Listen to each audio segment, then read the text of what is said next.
Nos sumergimos ya en esta mesa de periodismo para hablar de desinformación con dos periodistas y exdirectores de dos de las principales cabeceras generalistas de España. Antonio Caño fue director del periódico El País durante 4 años, entre mayo de 2014 y junio de 2018. Previamente había sido corresponsal del diario El País en Estados Unidos. Tiene experiencia en corresponsalías, particularmente en Estados Unidos, y también ha sido enviado del periódico a diversos países de América como Colombia, Panamá, Nicaragua, México. Ha ejercido también los cargos de redactor jefe de Internacional y subdirector responsable de la edición dominical. Buenas tardes, Antonio.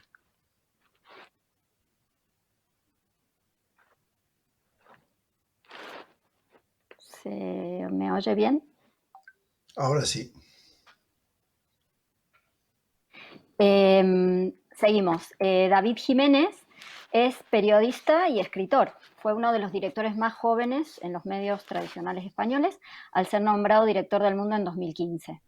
Venía de la primera línea de la información, con una amplia experiencia en corresponsalías, particularmente en el continente asiático, y tras un año en el cargo fue despedido y atribuyó su despido a su negativa a aceptar presiones editoriales que habrían comprometido la independencia del periódico. Jiménez denunció al entonces presidente de Unidad Editorial, Antonio Fernández Galeano, convirtiéndose en el primer director del periódico El País que se acogía a la cláusula de conciencia recogida en la Constitución, destinada a proteger la libertad de prensa. En su último libro, el director, él cuenta toda su experiencia. Buenas tardes, David. Hola, ¿qué tal? Buenas tardes. Bueno, ambos han vivido años decisivos en la transformación digital de dos de los periódicos de papel generalistas más relevantes de España. Creo que es lo más interesante. Tengo algún problemita con el audio. No sé si alguien me puede... ¿Me oís bien? Yo sí, yo ahora sí. Yo te oigo bien. La presentación no la he oído, lo lamento, pero ahora te oigo bien. Vale, ahora sí, yo ahora escucho todo perfecto, muy bien.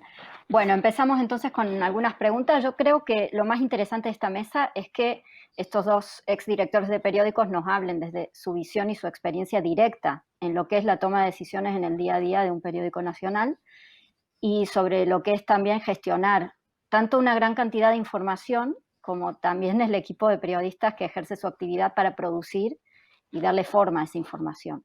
Vamos a empezar con una un poco fácil. ¿Qué fake news o qué noticia falsa recordáis de cuando erais directores en vuestros medios? Así alguna como muy famosa o que os haya impactado, y cómo gestionasteis en aquel momento la información sobre eso. No sé si quién quiere empezar. David. Bueno. Antonio, dime. Bueno, si quieres empiezo. La verdad es que, como bien has dicho al principio, bueno, gracias por invitarme, eso es lo primero. Como bien decías al principio, yo había estado muchos años como corresponsal fuera de España y llegué al periódico para hacerme cargo de la dirección. Y yo sí que noté en esos años, casi 20 años que estuve fuera, una gran diferencia en la manera de trabajar en la redacción. Había habido ERES, la plantilla se había reducido a la mitad, se trabajaba mucho más rápido y se hacían muchísimas más cosas. Y una de las primeras reuniones que yo tuve como director fue con los abogados del periódico, que recuerdo que estaban alarmados por la cantidad de errores que estábamos cometiendo, que deberíamos atribuir a la misinformación, es decir, no era deliberada, pero sí que se cometían errores. Y yo recuerdo que nada más llegar, uno de los que se cometieron implicaba una noticia que se había publicado desde nuestra corresponsalía de Alemania, en la que se relacionaba a Joseph Blatter, entonces presidente de la FIFA, con la que luego sería novia de Ronaldo, cuyo nombre ahora mismo no recuerdo. Y aquello para mí fue una llamada de atención, ¿no? Una alarma. Digamos que todos los mecanismos que el periódico había venido utilizando para editar, para verificar, habían decaído por culpa, pues, de lo que digo, ¿no? De una información mucho más contenido, mucho más rápido, hecho por mucha menos gente. Entonces, nosotros mismos, y yo creo que es uno de los grandes problemas que ha surgido en estos años, en un periódico generalista serio, estábamos cometiendo también errores que se podían, si no atribuir a la desinformación, porque no eran deliberados, al menos sí a misinformación, ¿no?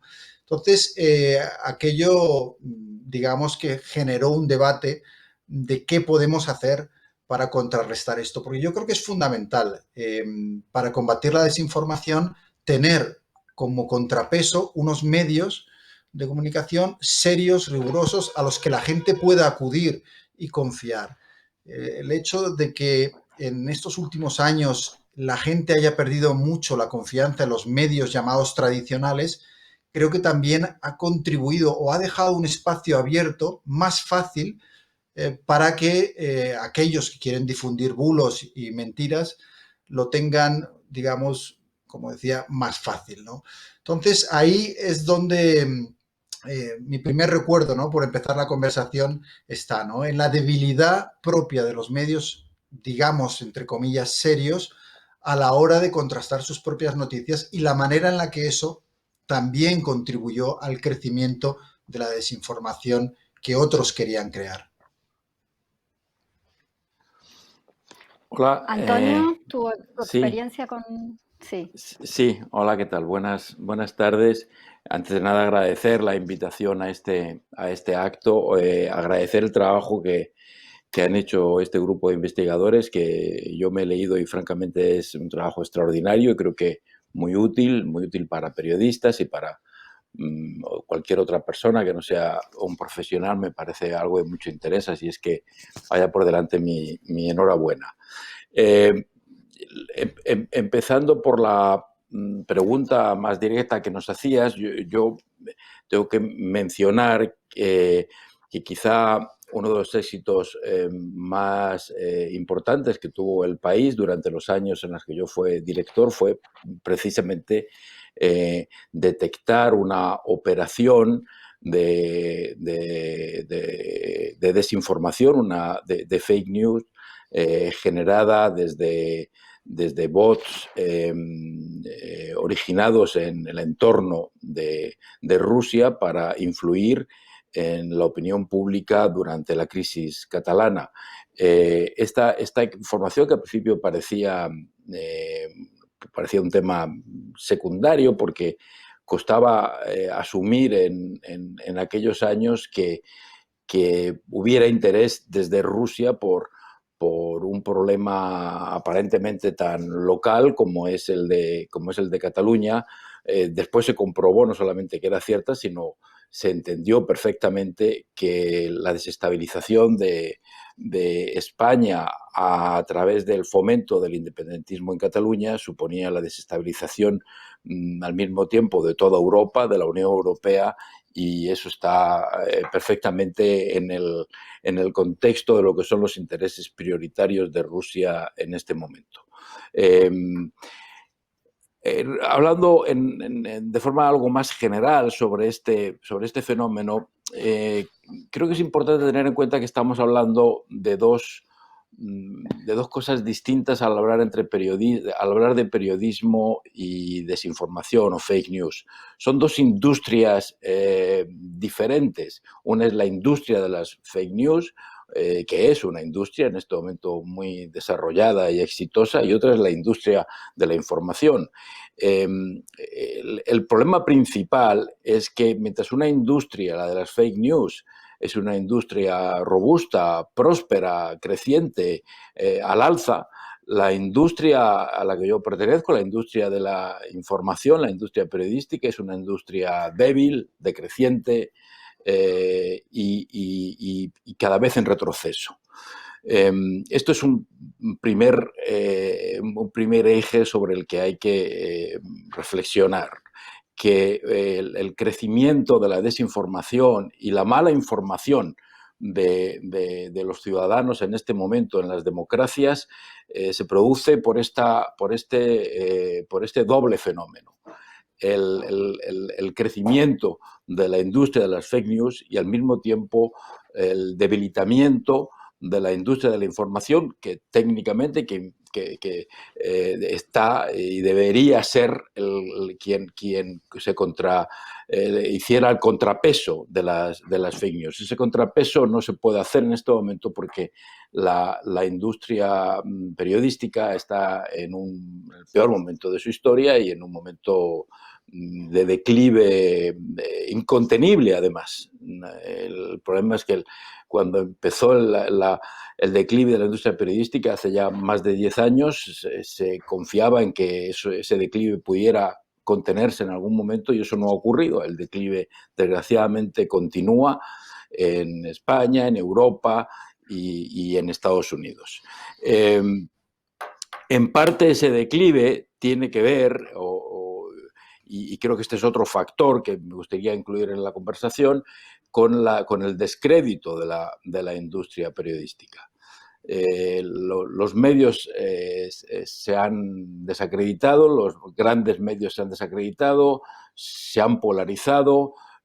Hoy el público confía menos en los medios porque los ve a los medios como parte de la batalla ideológica. Los medios se han establecido en trincheras ideológicas y eso permite que su influencia en la sociedad, hace que su influencia en la sociedad sea muchísimo menor y su capacidad para combatir las fake news también muchísimo menor.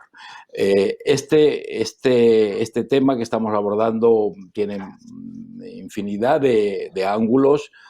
No quiero abordar todos en esta primera intervención, pero sí quisiera mencionar, y con esto ya voy a terminar esta primera intervención, en que el combate, la diferenciación de las fake news no es el problema principal que un periodista se enfrenta en este momento en una redacción. El problema principal no es detectar cuando la industria de las fake news trata de colocarte una mentira. El problema principal de un periodista hoy en una redacción es cuando las fuentes tradicionales, especialmente cuando las fuentes oficiales tratan de engañarte. Ese es el mayor problema y el mayor peligro de desinformación en este momento. No viene desde bots de Rusia, sino viene de fuentes anteriormente de mucho crédito, anteriormente muy reputadas y hoy que son fuentes de desinformación a las que un periodista tiene que enfrentarse cada día. Voy a citar un solo ejemplo, el CIS. El CIS era hasta hace poco una fuente confiable, segura y por tanto una base sobre la que elaborar análisis y sobre la que elaborar información. Hoy es una fuente de intoxicación. Y aquí lo dejo, luego continuamos por donde conseguiréis más importantes. Súper interesante esto, Antonio, porque estaba leyendo justo antes cuando preparaba las preguntas. Una vez dijiste en una entrevista en Jotdown que los mejores periódicos del mundo son anglosajones. El Financial Times o el New York Times son los mejores, decías en tu opinión. Y justamente es en la prensa anglosajona donde nace el fact-checking. Entonces yo quería preguntaros, esto ya también abierto a los dos, ¿cómo está el estado de la verificación de la información en los medios? Porque sabéis que antes algunos grandes medios sí que tenían dentro de sus plantillas grupos o departamentos de fact-checkers. De hecho, el fact-checking donde nace es para fact-chequear a la propia información antes de que se publique, ¿no? O sea, no directamente a los políticos, sino dentro del medio para mejorar la calidad de esa información. Ya luego es posterior el fact-checking que se le hace a los políticos. Y os quería preguntar un poco por eso, o sea, ¿cómo veis eso? ¿Qué se ha perdido o no? ¿O cómo veis ese papel de los fact-checkers dentro de un medio? Y si quizás puede ser alguna opción de lucha contra la desinformación que tenemos en estos momentos.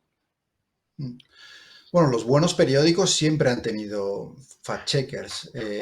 Cuando yo empecé como becario en el periódico, era tu jefe de sección, tu redactor jefe.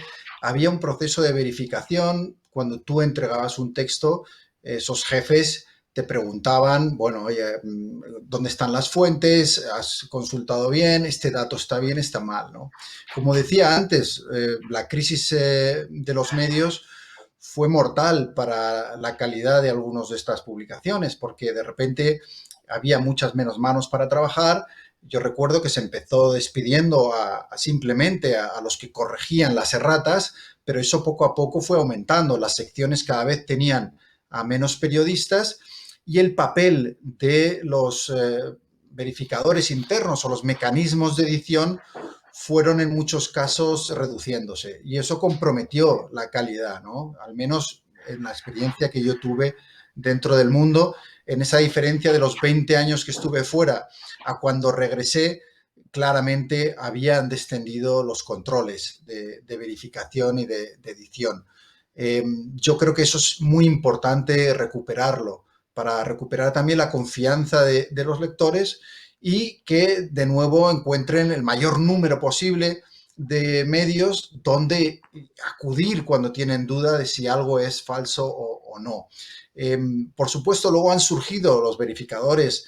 En España tenemos a Neutral, tenemos a Maldita, tenemos varios verificadores que hacen un muy buen trabajo, pero yo no creo que eso sustituya a la necesidad de que sean los propios medios los que verifiquen. Yo, por ejemplo, ahora escribo columnas para el New York Times y a pesar de ser opinión, me encuentro con un proceso de verificación, edición, de contraste de los datos que yo pongo en mis columnas que pasa por varios pasos, ¿no? Eso, en cambio, en la época en la que yo trabajé para El Mundo, por ejemplo, durante 20 años de corresponsal, yo no recuerdo ni una sola vez que me preguntaran por un dato o que contrastara una información, ¿no? Yo creo que los estándares de verificación, edición y de calidad que tiene el periodismo anglosajón, también el alemán y en algunos casos el francés y en otros países, pero creo que tienen unos sistemas y una cultura de la edición y la verificación mucho mayor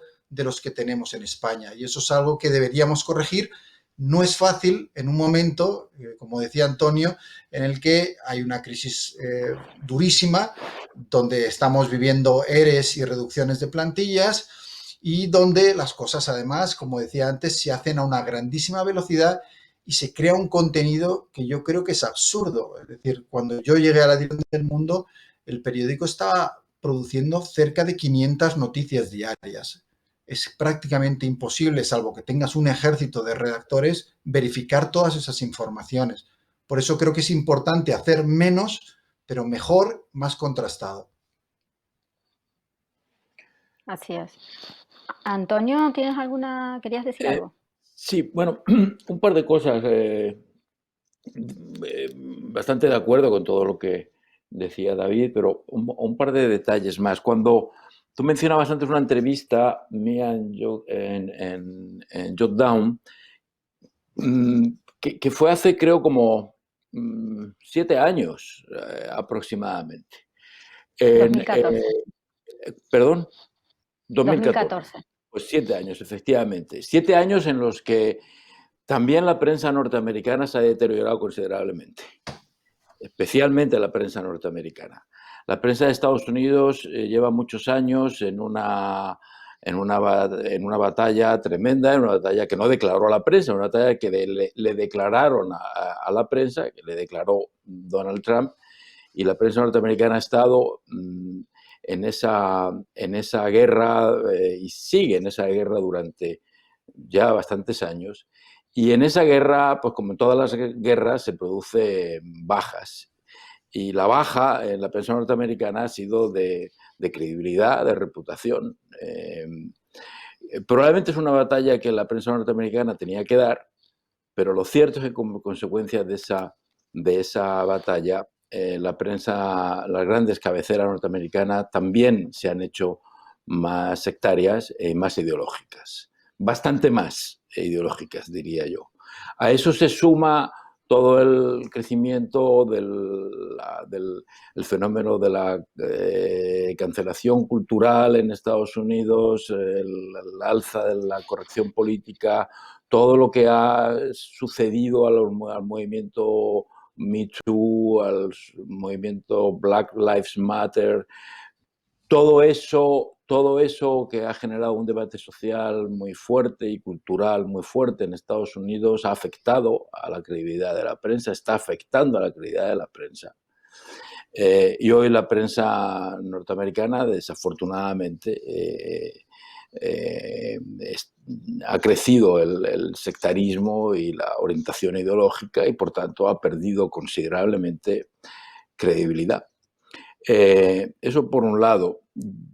Respecto al asunto del fact-checking, yo no soy partidario del fact-checking como un fenómeno, como el fenómeno que se está viviendo actualmente, que es los medios, en primer lugar, algunos medios dedicados exclusivamente al fact-checking, periodistas dedicados al fact-checking, y por otro lado los medios tradicionales convertidos en árbitros que son los que dirimen qué es verdad y qué es mentira. Yo no creo que eso sea, francamente, el papel de los periodistas ni de los medios de comunicación. Por supuesto que los periodistas tienen que hacer fact-checking y que los medios tienen que hacer fact-checking de las historias que publican. Indudablemente, eso siempre ha sido una obligación de nuestra profesión. Cualquier profesional que se precie corrobora los datos o trata de corroborar los datos. Y cualquier medio que se precie trata de corroborar los datos de la información que publica. Eso es una obviedad en nuestro oficio, o debería serlo, aunque desgraciadamente sé que en algunos casos no lo es.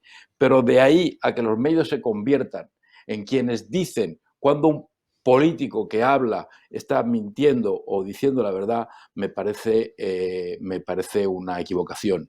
Me parece una equivocación porque, entre otras cosas, es ilimitado. ¿Cuándo paras? ¿En qué político paras? ¿A cuántas declaraciones políticas hay que hacer fact-checking? ¿Durante cuánto tiempo se hace fact-checking de lo que determinado político ha dicho hoy? ¿O también habría que hacer fact-checking de lo que dijo hace 5 años? Habría que compararlo. ¿Cuál es el límite en el que se compara su declaración actual con la posición que tenía hace, ¿qué? ¿10 años? ¿Hace 15 años? ¿Hace 20 años? ¿Qué nivel de político se hace fact-checking? Yo no creo honradamente que esa sea la función de un periodista. Es verdad que es complejo definir la función de un periodista en el mundo Claro, actual. pero eso se Desde luego hace, esta ¿no? O no sea, es. la hemeroteca se hace esto. Claro, pero no, la hemeroteca está ahí. Un periodista tiene que investigar su historia, asegurarse de que es cierto, o al menos tener la convicción ética de que está publicando lo cierto, ha corroborado los datos, ha utilizado las fuentes adecuadas y, por tanto, la historia está lista para publicar. Hasta ahí puede llegar un periodista. Un periodista no es un juez en el que dice cuando un político miente o no miente, entre otras cosas porque para un político mentir forma parte incluso de sus derechos. Un político no tiene por qué contestar la verdad cuando un periodista le pregunta. Es cuestión del periodista después averiguar esa verdad.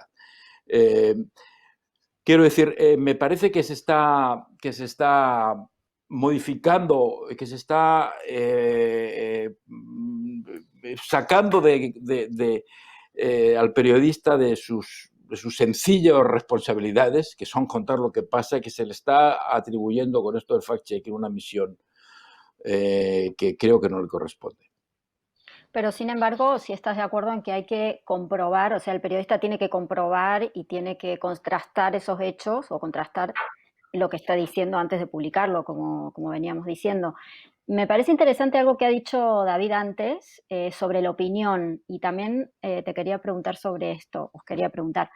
En el caso de la opinión, parece que fuera un territorio libre de fact-checking en España, ¿no? O sea, lo comentaba antes David, que nunca le Totalmente. habían pedido, ¿no? ¿Verdad? Totalmente. En España es rarísimo que haya una comprobación de la opinión, pero hay una cosa más grave dentro de este desprestigio de los medios, y es cómo la información y la opinión se han fusionado. Periódicos que antes eran capaces de diferenciar entre información y opinión ya no lo hacen. Se ha ido a un periodismo cada vez más de trincheras, ideológico, sesgado, en el cual además los medios tienen miedo de decirle y contarle a sus lectores verdades incómodas, y al final lo que se hace es vivir en la comodidad de la trinchera o del bando. Y dentro de ese periodismo vemos que titulares que son claramente intencionados y que son editoriales pasan por información, y se le está dando a los lectores o ofreciendo una cosa que supuestamente es información, pero que en realidad no es más que la opinión del medio.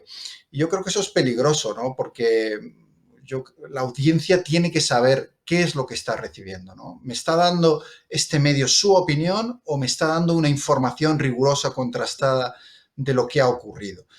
Y ahí es donde yo creo que hay una cultura en España, también en Latinoamérica, de falta de edición y de falta también de separación, ¿no? Martin Baron, el director del Washington Post, que ha dejado el cargo hace poco, él hablaba de una gran muralla entre la opinión y la información. En el New York Times están completamente separados, físicamente, pero también editorialmente. Es decir, el director del New York Times no tiene voz en la opinión, que va por otro lado, que tiene sus propios editores y demás. ¿Por qué? Pues para que no se mezclen y para que no se contamine la información de la opinión del diario. Y eso yo creo que sería muy importante aplicarlo, porque cuanto más garantías tengan los lectores y las audiencias de que estamos ejerciendo un periodismo libre de contaminación, de sesgo, de ideología, más protegidos estarán contra las noticias falsas que están circulando. Porque estamos ante una batalla desigual. Es decir, crear un medio serio que contrasta la información, incluida la opinión también, es mucho más caro y cuesta muchos más sueldos y mucho más esfuerzo que montar en un sótano con 3 periodistas lo que es una industria de falsas noticias y generar una gran cantidad de clics, incluso ser rentables, más rentables, como decía antes Antonio, incluso que el periodismo serio. Entonces, esa es una batalla muy desigual, pero yo creo que es fundamental porque al final el periodismo no puede ser visto simplemente como un negocio, incluso cuando se hace desde la esfera privada es un servicio público y tenemos y debemos tener esos estándares, cueste lo que cueste. En vuestro caso, como directores, ¿cómo gestionabais, por ejemplo, lo que es el fact-checking de la opinión? ¿Había algún tipo de procedimiento, digo, para ir más a lo concreto y a vuestra experiencia? No sé, o en algún momento tenéis alguna experiencia que queráis contar en ese sentido, Antonio. Bueno, en el país en su día hubo un equipo que se llamaba editores, que eran los que releían, digamos, las historias y se aseguraban que esas historias estuvieran coherentes con lo que se trataba de contar y que fueran rigurosas. Los editores como tales desaparecieron en el país y creo que en el resto de los medios españoles desde los primeros días de la crisis de la crisis de la prensa y supongo que no volverán nunca más porque hoy en día los medios están básicamente dedicados a la producción masiva de noticias para inundar las redes sociales y no hay recursos ni tiempo de equipo de editores. De todas maneras, es responsabilidad individual de cada periodista la comprobación de los datos. Cuesta pensar que haya periodistas tan irresponsables e insensatos como para publicar información que no está contrastada. Debería ser una parte esencial del código ético de un periodista. Pero es verdad que desafortunadamente el activismo ha anidado de forma muy importante en la profesión periodística, o hay muchos periodistas que creen que su labor no consiste, que su misión no consiste en contar las noticias, sino en crear opinión, en cambiar las cosas, en transformar la realidad. Hay muchos periodistas que incluso honestamente creen que esa es la función de un periodista y eso los convierte en activistas. Y entonces ahí el problema no es tanto que no hagan fact-checking de sus historias, sino que sus historias están de partida orientadas en una misión política y en una dirección ideológica. y esto pues forma parte de la complicación del panorama actual. Digo, no son solo que las empresas, que los periódicos, que las empresas de información tratan de tomar posiciones, ya desde una posición muy frágil, tratan de tomar posiciones en un entorno muy hostil, ante una opinión pública muy hostil, sino que los propios periodistas individualmente también tienen que moverse en ese hábitat complejo de las redes sociales, en el que cada periodista se convierte en un protagonista y tanto medios como periodistas estamos ahí, nos vemos en medio en un fuego cruzado de estas guerras culturales en las que vivimos y hace realmente nuestro trabajo extraordinariamente difícil en las circunstancias actuales. Bueno, muchísimas gracias, Antonio, David. También Gracias. muchas gracias a la Fundación Friedrich Gracias. Naumann y a ESADE por este evento. Y cerramos aquí entonces. Muchas gracias a todos. Muchas gracias. Gracias.